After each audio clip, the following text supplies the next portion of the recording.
Vínculo temprano.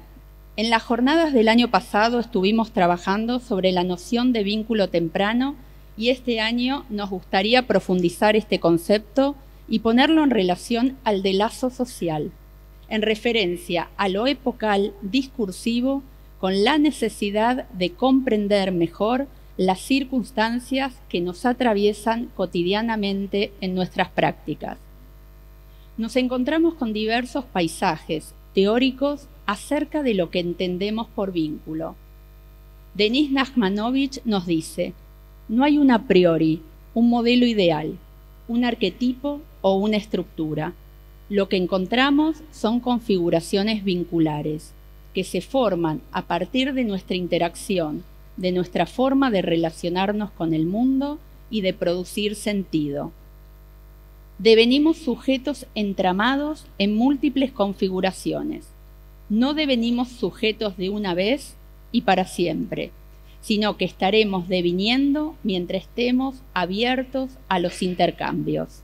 De acuerdo a lo mencionado anteriormente, conceptualizaremos el vínculo temprano.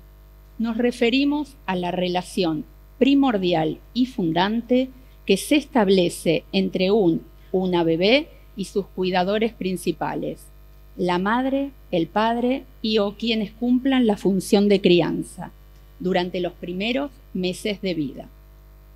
El vínculo temprano se configura como la base de la constitución subjetiva, afectiva y relacional de todo ser humano. Esta trama de interacciones primarias no solo asegura la supervivencia biológica del infante, sino que organiza su mundo psíquico y social en los tiempos iniciales. Los primeros vínculos, esos lazos primordiales establecidos entre padres y bebés, juntos con los modos vinculares singulares de cada familia, ejercerán sus efectos en el desarrollo y armado psíquico del infante humano.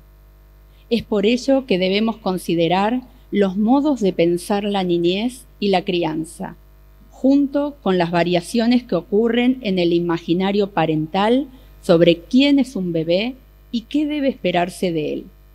Estos modos de posicionamiento parental favorecerán u obstaculizarán el proceso de subjetivación. Podemos pensar que el vínculo temprano muestra una modalidad de interacción singular y asimétrica entre quien cuida, en tanto sujeto constituido, y él o la bebé, en tanto sujeto a constituirse. En el caso de la o el adulto, requiere de un interés implicado, de un deseo que no es anónimo, es filiatorio, familiar y comunitario, y en el caso de él o la bebé, es activo, con sus manifestaciones tónicas, posturales, sonoras, gestuales y de movimiento. Estas experiencias tempranas del entre dos son mutuamente transformadoras en posiciones y dimensiones diferentes para quienes habitan esa interacción. Lo singular como configuración única, sustentada en el equipamiento neurobiológico entramado con las condiciones sociohistóricas, familiares y culturales. A lo que nos referimos es que los circuitos neuronales se modifican, se arman, se amplían, se recortan, se jerarquizan por efecto del ejercicio de la función materna en la crianza. Lejos de ser una cuestión meramente privada, el vínculo temprano revela su dimensión política y comunitaria. Sostenerlo requiere resistir la lógica de la inmediatez y reconocer que la presencia afectiva, la mirada atenta, la escucha implicada y la disponibilidad simbólica son insustituibles para la constitución subjetiva, siendo imprescindible la corresponsabilidad social y el compromiso del Estado desde sus políticas públicas. Como profesionales de la educación, la salud y lo sociocomunitario, asumimos una posición ética y de corresponsabilidad, propiciando que las intervenciones se den en un marco de prácticas de cuidado. Esto implica habitar la experiencia con los otros para poder comprender los modos singulares de cada vínculo temprano. En una época saturada por dispositivos audiovisuales y redes virtuales, de precarización del trabajo, fragilización de los vínculos, de patologización y medicalización de las infancias, de desvalorización del saber parental, de meritocracia, la pregunta que sigue vigente es: ¿cómo crear entonces entornos de sostén que favorezcan vínculos tempranos, saludables y culturalmente significativos? La respuesta no es simple. El punto de partida pasa por atribuir valor social y político al cuidado como derecho y como tarea colectiva. Lazo social. Desde una perspectiva antropológica, el lazo social se refiere a los vínculos y relaciones que conectan a las y los individuos dentro de una sociedad, formando su estructura y su dinámica. Estos lazos pueden ser de parentesco, amistad, cooperación, intercambio, conflicto, etc. Y son fundamentales para la construcción de identidades colectivas y su organización. Es primordial considerar cómo se forman, se mantienen, se transforman y se rompen, y cómo influyen en la vida social y cultural de los grupos humanos. Así como planteamos la idea de configuraciones vinculares para ampliar el modo de pensar los vínculos, podemos tomar los desarrollos del oficio del lazo que proponen Frigerio y Corinfeld para avanzar en la trama que relaciona el vínculo temprano y el lazo social.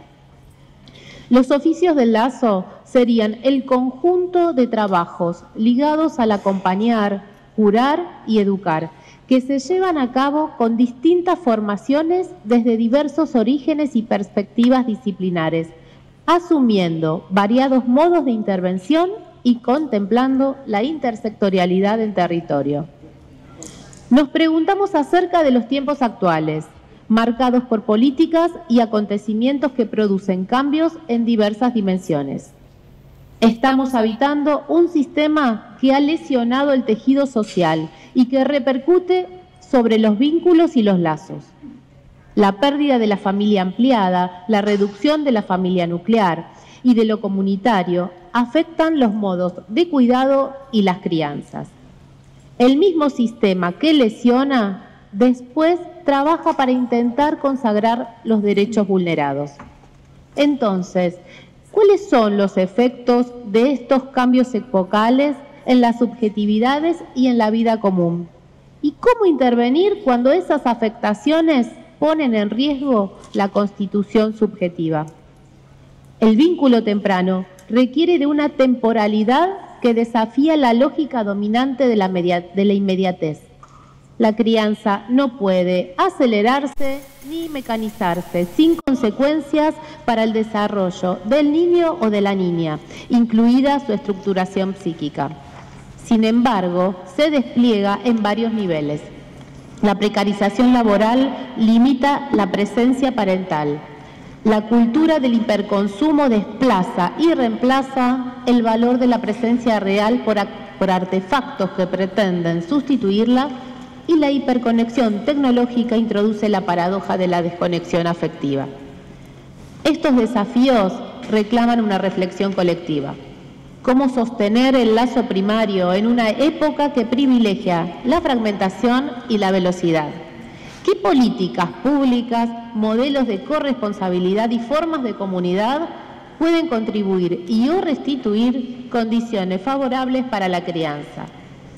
Los cambios producidos en las últimas décadas en torno a la perspectiva de género, la procreación y las formas de crianza requieren una puesta al día de conceptos teóricos, entre otros los referidos a las parentalidades como construcción cultural, que van variando por efecto de las transformaciones socioculturales. Podemos decir que el vínculo temprano da entrada al lazo social, Sin esa primera experiencia de sostén y de reconocimiento, el sujeto no ingresa al mundo simbólico ni a la posibilidad de incluirse en la comunidad. La preservación del lazo social garantiza y protege la instalación del vínculo temprano, en tanto que su fractura debilita las condiciones necesarias para que el bebé encuentre sostén, reconocimiento y continuidad simbólica durante sus primeros intercambios vitales. Afirmamos así que el cuidado del vínculo temprano debe ser una política de Estado.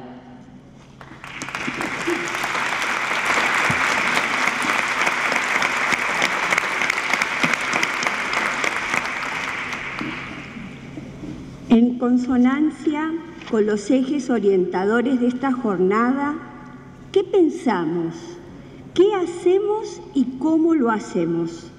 Seleccionamos entre numerosas experiencias algunas viñetas que nos permiten interrogarnos y transmitir la complejidad de nuestras prácticas en diversos territorios. Primer relato de experiencia. El abordaje intersectorial e interdisciplinario de familias con procesos de vulnerabilización, entramando el lazo social.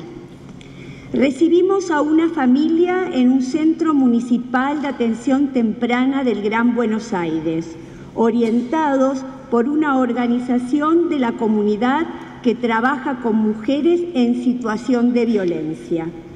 Ellos habían observado a una pareja durmiendo en la calle con un niño pequeño, Victoria, Matías y su hijo Nicolás, de 1 año y medio.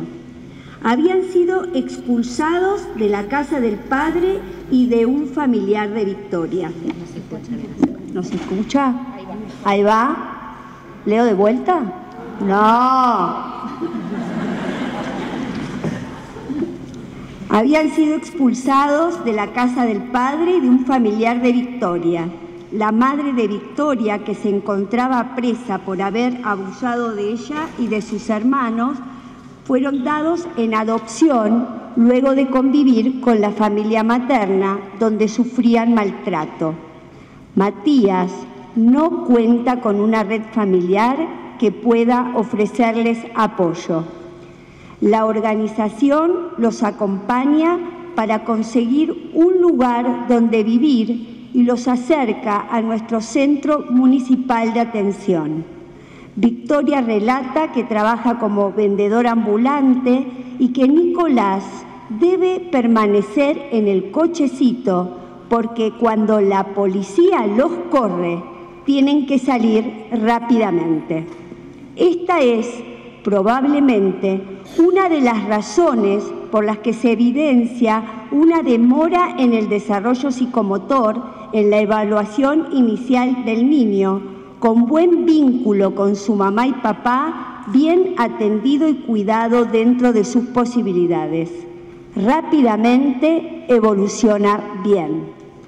En medio de toda esta situación, Victoria se entera de su segundo embarazo en un control médico en el centro de atención primaria del distrito.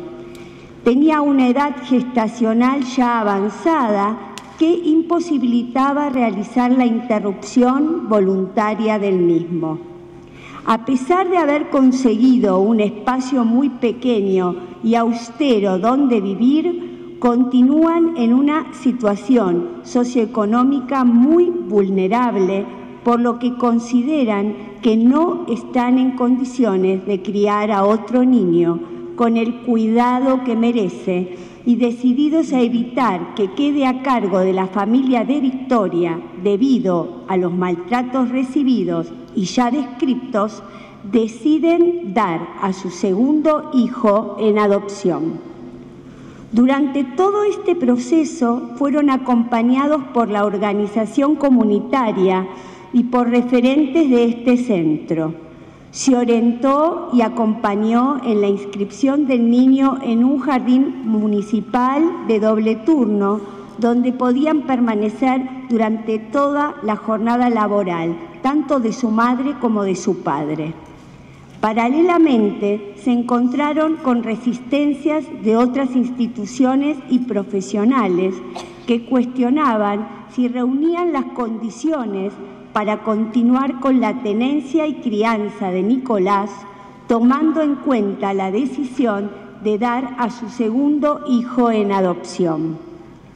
Finalmente, en el Hospital Municipal Zonal, con mayor experiencia en procesos de adopción, se pudo ir trabajando y acompañando a esta pareja en su decisión durante los pocos meses de embarazo que quedaban, concretando la misma.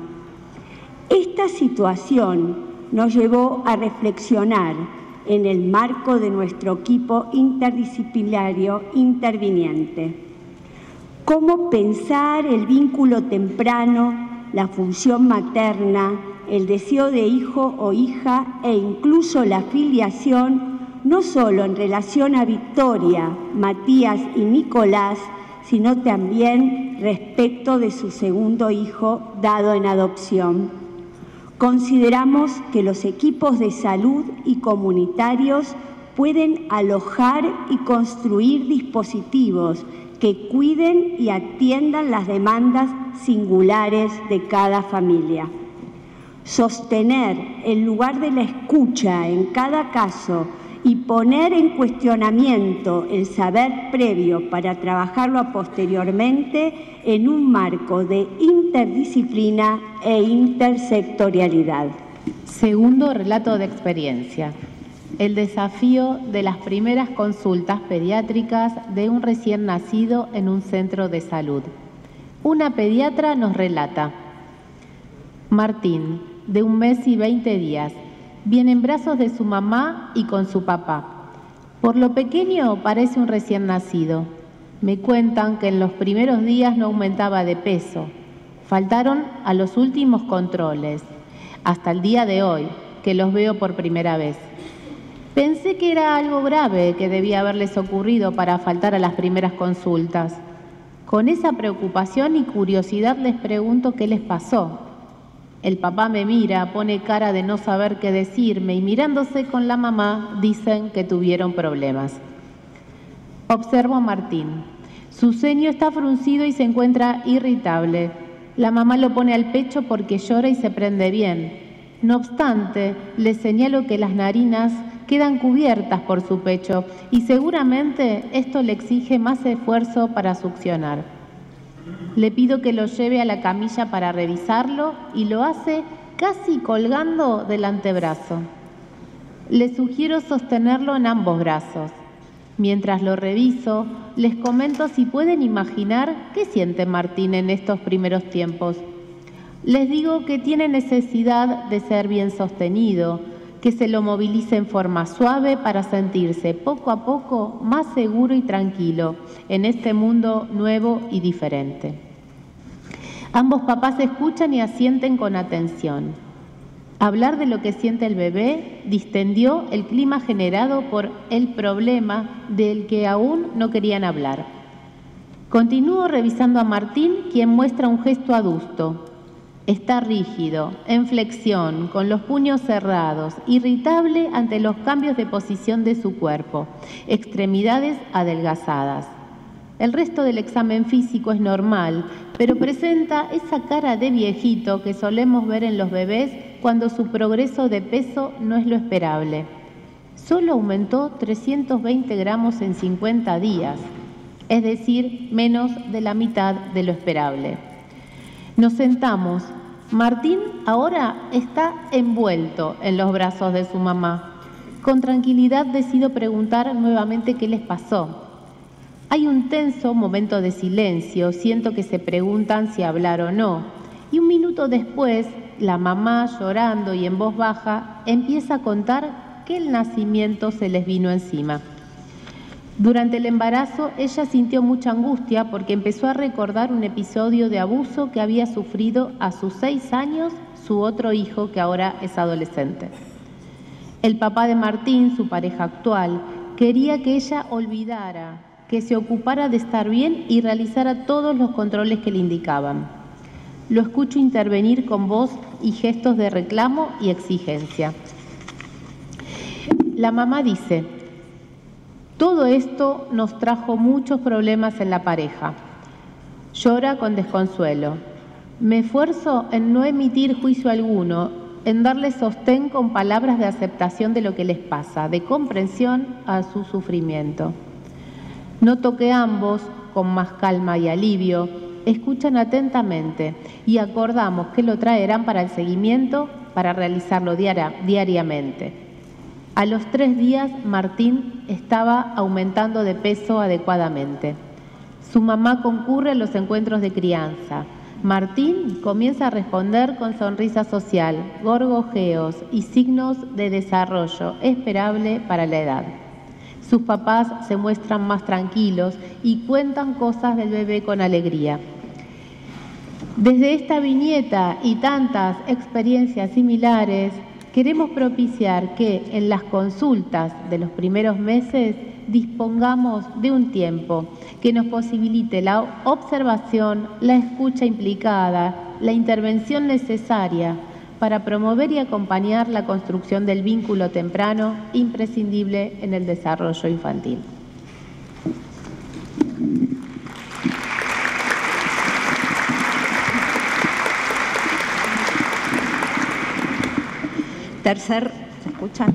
Tercer relato de experiencia.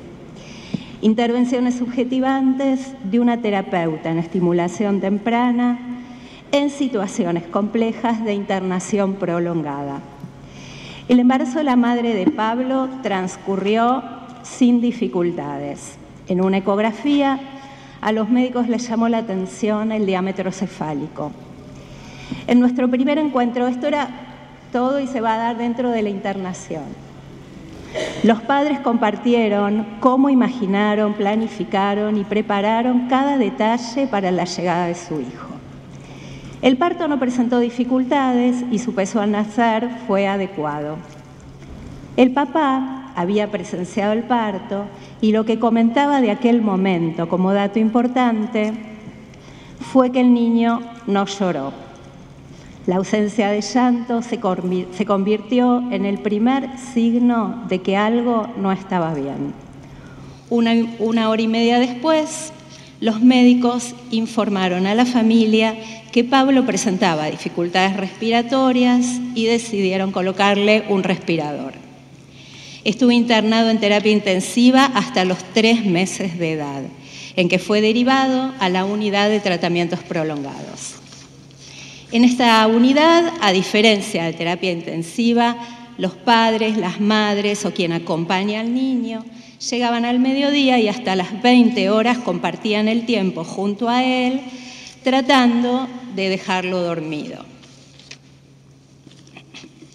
La madre de Pablo venía todos los días desde el mediodía. El padre trabajaba para mantener a la familia, de modo que venía los fines de semana. Y algún otro día sí lo tenía libre. Ya en nuestro primer encuentro, la mamá despliega algo de la culpa que siente. Se pregunta si esto que le pasó a Pablo no habría sido parte de los nervios que ella tenía. Los primeros encuentros entre el niño y su mamá eran de poco contacto. Las enfermeras lo higienizaban y le cambiaban la ropa. La mamá de Pablo expresa en los primeros encuentros que no sabe muy bien qué hacer. Le da temor bañarlo, aspirar o limpiar la cánula del respirador. Observamos que mientras dice esto, lo sostiene en brazos y Pablo la mira. Frente al encuentro de miradas, ella expresa que sentía como si recién lo conociera, como si recién hubiera nacido. Este niño nacido en medio del pánico y la incertidumbre está ahí con su madre, quien se pregunta por su función. Comenzamos a trabajar con la escena del baño de Pablo, que resultaba en esos primeros momentos la más temida. Frente a esta situación, la mamá se ponía muy tensa y el sostén resultaba para el niño muy inseguro. Pablo se asustaba mucho, se ponía tenso, ya que ella le sostenía únicamente la cabeza.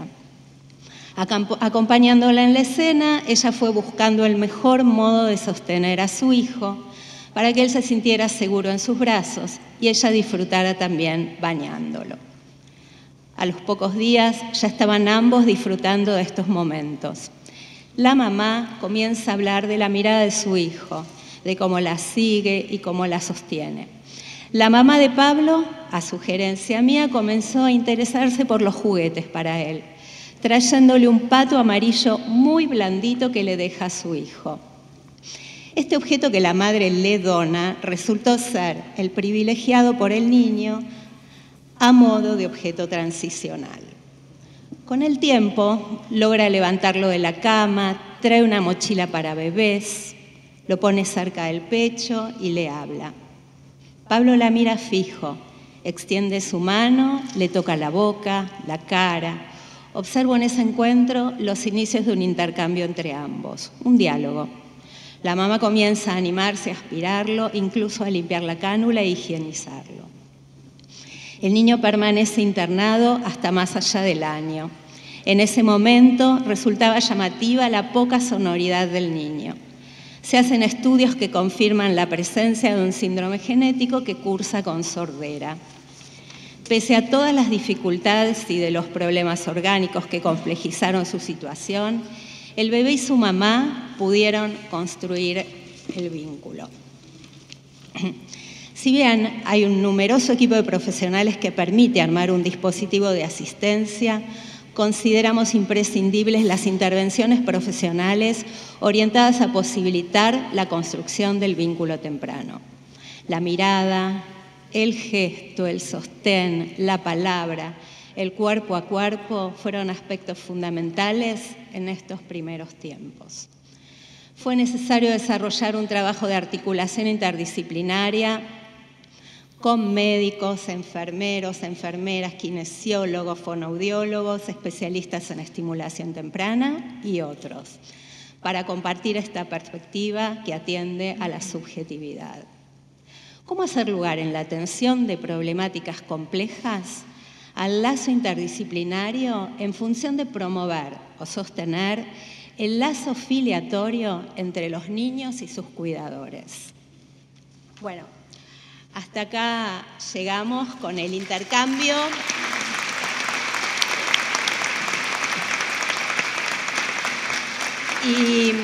Y como dijeron al principio, esto no es una jornada de exposición, sino de intercambio. Lo abrimos para que puedan preguntar. Un detallecito, el que esté hablando, yo pensé que era un problema mío solamente de visión, pero desde acá, no saben cómo se ven, son tantos, levante la mano bien o póngase de pie el que habla, porque nos perdemos, no sabemos para dónde mirar, no sabemos dónde está el que está hablando. Lleva esto.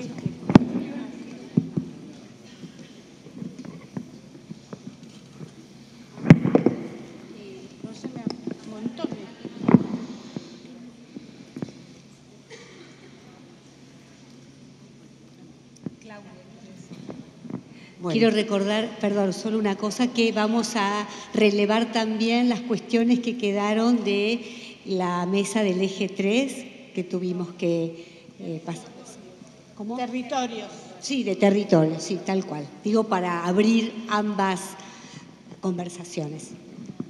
Bueno, muchísimas gracias por los relatos y por el trabajo con el vínculo temprano, que por supuesto a todos los que estamos acá nos parece fundamental. Uniendo un poquito lo que planteaba Bernard Gols en su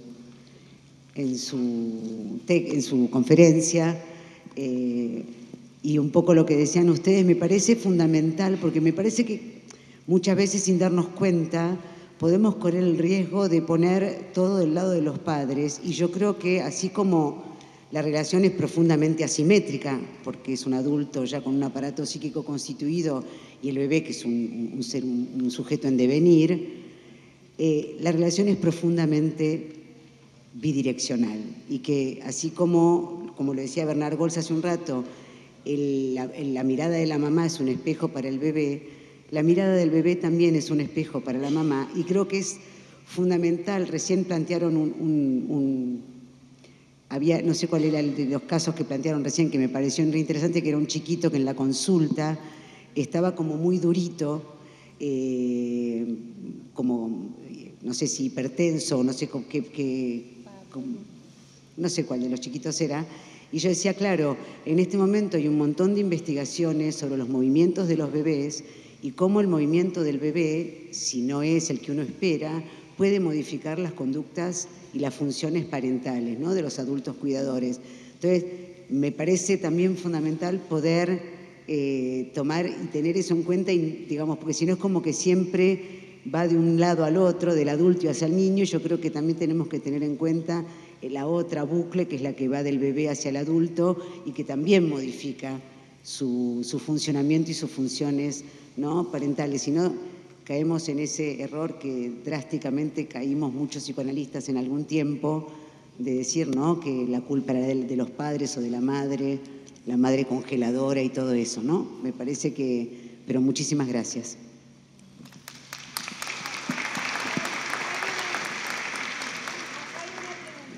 Hola, buenas tardes. Mi nombre es Geraldine González, yo soy profe de educación especial hace 18 años. Hace 2 años que junto con Antonella pertenecemos a un equipo que trabaja en los jardines municipales de Tigre, en los jardines maternales, y fue, la verdad, una necesidad, presentándose muchas cuestiones de desafíos en el desarrollo y de empezar a pensar en qué hacer, ¿no? Y la verdad es que me parece muy importante porque no aparece la figura de equipo en los jardines maternales como obligatoriedad, lo cual me parece una política muy acertada. Y después, con respecto a los distintos, volviendo un poco el tema a los otros ejes que estuvimos escuchando, y poniéndonos en el lugar también de docentes dentro de las escuelas. Yo trabajo en escuela especial, sabemos, o la mayoría calculo que conoce, hoy por hoy la caracterización en escuela especial también se desdibujó. En mi caso, soy profesora de educación especializada en audición, voz y lenguaje, y hoy por hoy, respondiendo a la demanda y a la poca población que tenemos de niños sordos o hipoacúsicos, empezamos a recibir la demanda de toda la diversidad, en este caso en San Miguel, lo cual también genera resistencias por parte de las familias, por parte de los docentes, por cuestiones también lógicas, porque profes de sordos que se preparan para cumplir un rol terminan atendiendo otras diversidades, y estamos en ese punto, ¿no?, de resistencia.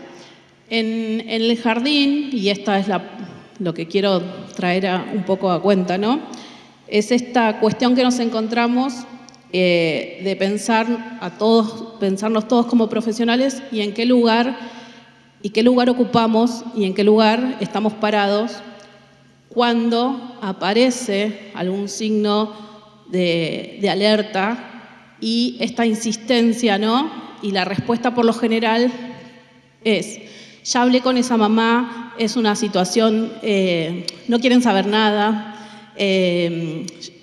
o citas a la familia y te dicen, nos dijo el pediatra que está todo bien, y se quedan con eso.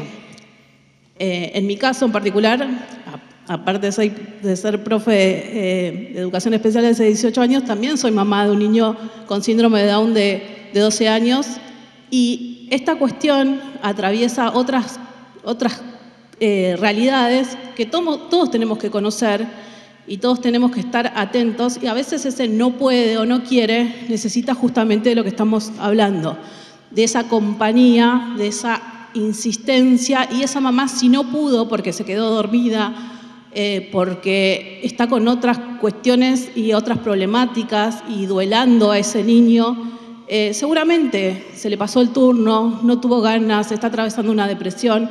Entonces ahí es muy importante nuestro accionar. En nuestro caso articulamos con el área de salud y conseguir un turno para que ese pibe pueda ser empezado a observar y convocar a esa familia y explicarle amorosamente qué es lo que se va a hacer, me parece que ahí es donde tenemos que hacer foco y que ese es el camino. Simplemente era compartir eso. Gracias.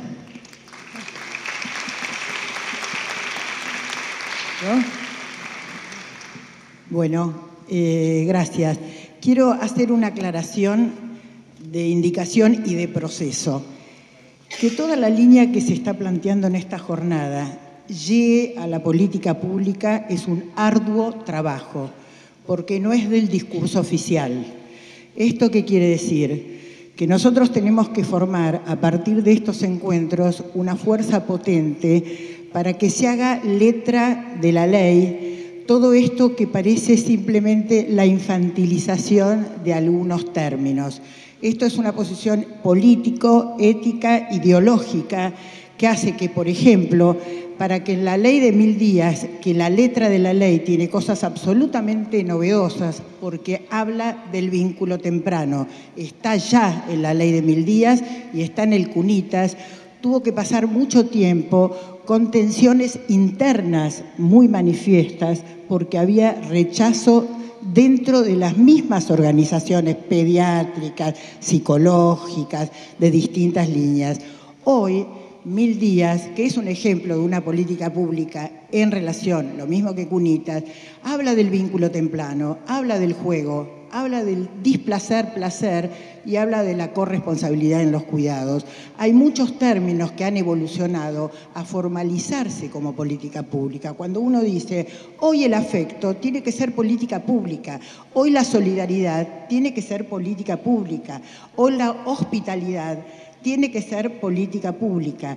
Nosotros tenemos esa responsabilidad también de llevar, a partir de lo que pensamos, una fuerza de significación para que quede inscripta en las políticas públicas. Para mí esto es parte del fin de la jornada también.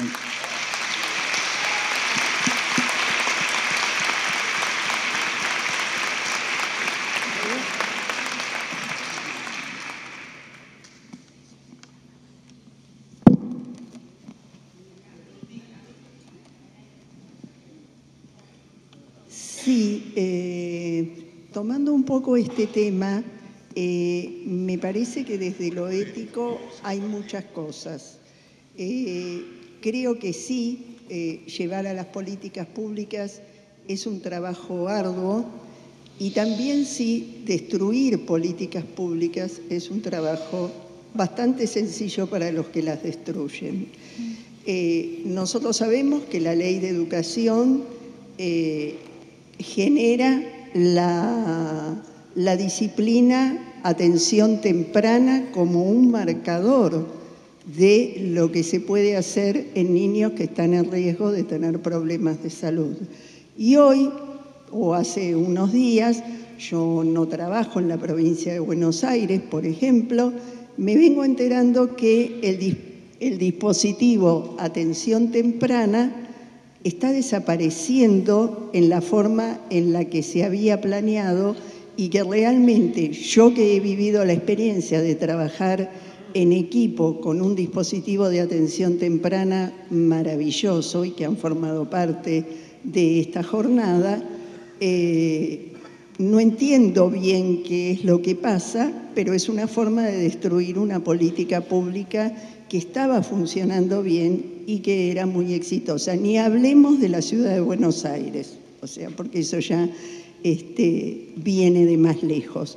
Pero creo que también nosotros tenemos que impulsar que éticamente lo que está bien no se desarme hasta que la gente que sabe del tema y sabe aplicar y sabe medir los resultados, porque eso sí tienen que medirlo, los resultados de las políticas públicas. No midan a los chicos, no midan el desarrollo de los chicos, midan el resultado de las políticas públicas que implementan y de las que destruyen.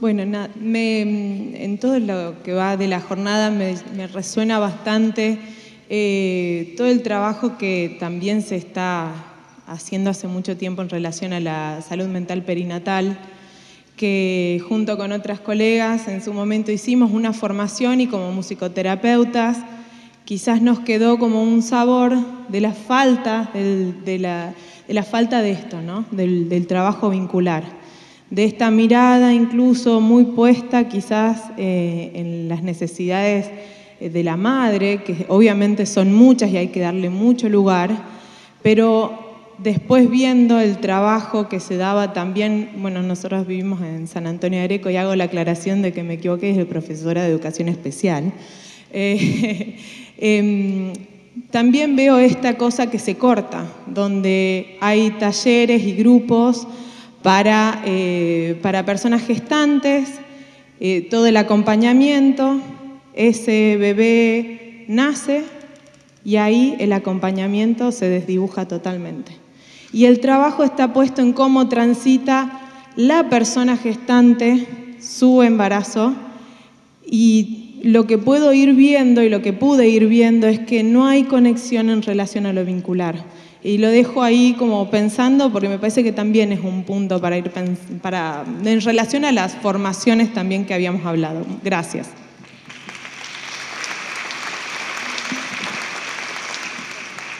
Hola, buenas tardes. Quería agradecerles porque desde el comienzo ha sido un hilo conductor en todos los temas que fueron llevando desde el juego y después, los vínculos, el territorio, ¿no? Como todo bien encaminado. De la primera charla de juego, que no hubo tiempo, me gustaría hacer el comentario de que hubo alguien que dijo sobre que para el juego, que para el chico que pueda empezar a jugar, es necesario que el adulto pueda darle ese juego. Y en ese sentido necesitamos que también ese niño vaya desarrollando los sustratos básicos de la comunicación. Y entonces a partir de ahí surge que en la mayoría de las mesas, cuando presentan a las personas que estaban trabajando en el equipo, no se menciona a ninguna fonoaudióloga. Y entonces, bueno, eso me parecía llamativo. Hay un montón. Me parecía llamativo eso, ¿no? Donde, digamos, la comunicación es tan importante y es una competencia fonoaudiológica que no haya tantas fonoaudiólogas dentro del equipo. ¿Puedo contestar? Bueno, con respecto a la formación, con respecto a la formación, coincido en que a veces hay propuestas y oferta de formación que tenemos que luchar, porque en la provincia de Buenos Aires todavía tenemos, y en la ciudad de Buenos Aires tenemos lugares donde hay título de técnica en fonoaudiología, título en técnica de psicopedagogía, y eso son personas que después van a estar trabajando con infancias, y eso me parece que es terrible cuando la formación no es real. Así que en eso me parece que es un compromiso que tenemos que tener todos para luchar para que la formación sea desde el Ministerio ya sea de Salud como de Educación y no estos terciarios o estos institutos que hacen formaciones terciarias.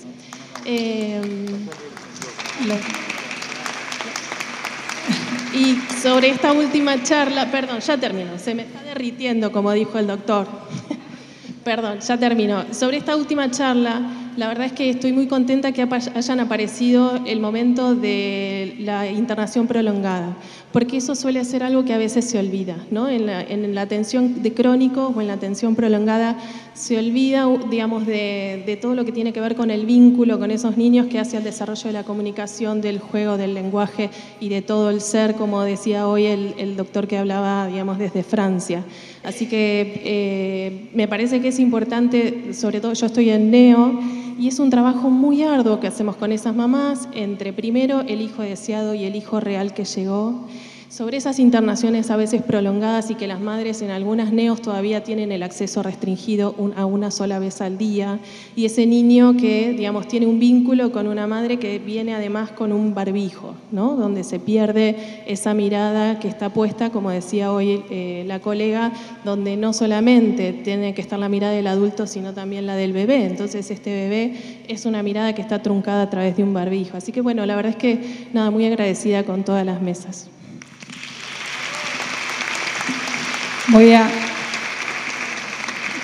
Voy a contestar un poco en nombre del equipo de organización y de RIDIT al tema de que no hay fonoaudiólogas. Hay fonoaudiólogas, hay terapeutas del lenguaje en los equipos, en los ejes trabajando. El año pasado, que fue la primera jornada intersectorial de desarrollo infantil temprano, en las mesas también muy cuidadas desde lo interdisciplinario, ¿no? Que aparezcan las distintas disciplinas. Ha habido en la oralidad terapeutas de lenguaje, fonoaudiólogas, y ahora estuvieron también trabajando en los ejes. No sé si todos saben cómo es el sistema, porque nosotros a principio de año avisamos que se abren los ejes y se puede anotar todo el que quiera al trabajo de discusión que se lleva a cabo después que se anotan, después de un tiempo de anotados en los ejes, 20, 30 personas por eje o más a veces, se empieza el trabajo y por supuesto a veces decanta, pero siempre hay, por lo general, de todas las profesiones que tienen que ver con salud, desarrollo social y educación. Este año es verdad que se puso un poquito más el eje también en pensar lo educativo, porque el año pasado fue muy desde la salud, entonces, y también un poco fue el intento de que en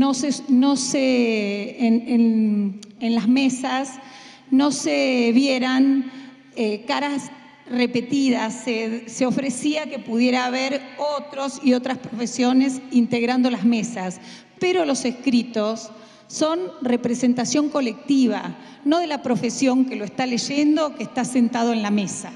Y justamente, de todas maneras, invitados todos, y los fonoaudiólogos que quieran sumarse, terapistas del lenguaje, a participar de los ejes, pero los hay.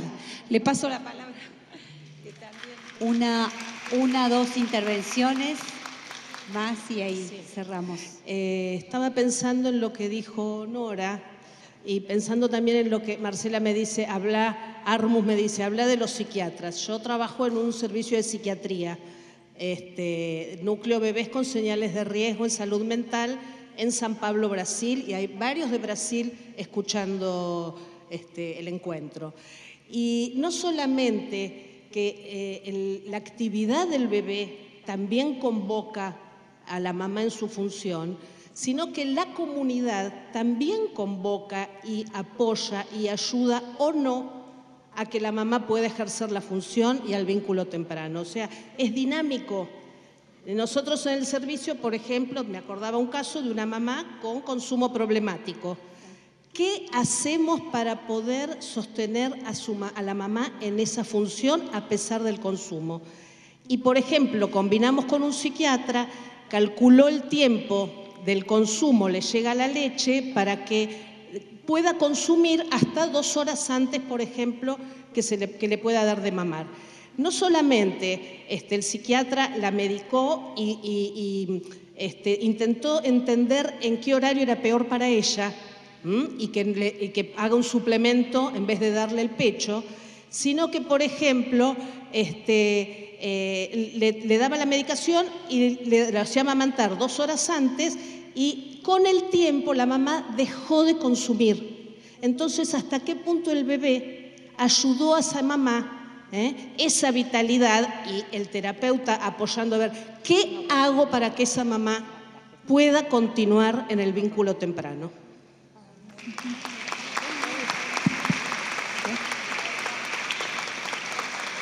Bueno, soy psicóloga del Hospital Materno Infantil de San Isidro y eso nos preocupa muchísimo. Y acá estoy. No vemos dónde. Acá. Y de la experiencia voy escuchando y es cierto que todas estas cuestiones vinculares nos preocupan muchísimo y justamente con consumos problemáticos surge muchísimo esto porque se separaba el binomio. Justamente la semana pasada estamos hablando de que en el sector de obstetricia quede la mamá internada con el bebé para no separar el binomio mientras se ve al bebé a ver si tiene síntomas de abstinencia. Así que se está cambiando el paradigma de que estén juntos en el mientras tanto, ¿no? No separarlos. Y también aclarar que existen formaciones en salud mental perinatal en la UBA, donde se trabaja lo vincular. Acá está la doctora Oiberman, que trabaja en eso, y en también hay formaciones en el Colegio de Psicólogos, así que hay formaciones que pueden acceder, así que bueno, pero es un cambio tratar de también la historia clínica que sea vincular, ¿no? Porque la historia clínica de la mamá y la historia clínica del bebé quedan como separadas y realmente es se habló mucho hoy, el entre, ¿no? Ese entre el bebé y la mamá. Así que vayamos por eso, ¿no?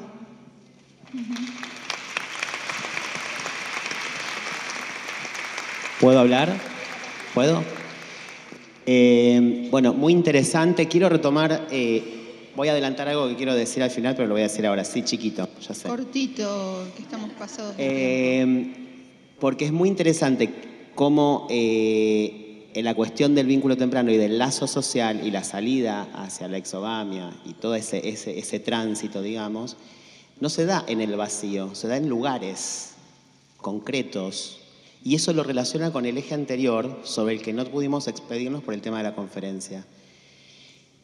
Y yo quiero agregar algo a lo que dice Lidia con respecto a lo que decía Marcela Armus, con respecto a que lo político lo hacemos nosotros en nuestro hacer cotidiano. No tenemos que esperar una ley. Seguramente hay un montón de cosas que hacemos. No digo que no haya que promover otras leyes, además de la de los 1000 días. Lo que quiero decir es que seguramente hay un montón de cosas que nosotros hacemos y que ni siquiera reconocemos que hacemos. Y yo me quedo pensando qué otros formatos respecto a RIDIT deberíamos encontrar, además de este gran encuentro, digamos, anual, que tenga que ver con articulaciones pequeñas, puntuales, contextuadas a lo largo del año. No solo para escribir un texto, por lo valioso que pueda ser el texto, no importa. Digo, acá hemos escuchado una y otra vez cosas que ya sabemos. La cuestión es cómo transformar la realidad en la que estamos insertos cada uno de nosotros, sea el territorio de la escuela, sea el territorio del hospital, o cual sea el territorio en el que nos toque actuar. Y a poder apoyarnos en los otros en esas situaciones puntuales que se presentan como inerciales. Eso es político, no solamente la dimensión legal. La ley tiene que representar lo que es y transformar lo que no es, y si hay algo que es y está mal, transformarlo. Pero digo, es potestad nuestra, de nuestro trabajo en la realidad del territorio, poder hacer visible, poder representar lo que hacemos de alguna manera. Tenemos que apoyarnos de múltiples maneras en esto que se ha construido, porque si no va a quedar en el vacío. Gracias. Bueno, muchas gracias. Sí. Muchas gracias por la escucha y por todas el intercambio riquísimo. El intercambio, las intervenciones muy interesantes. Gracias, Mesa 4.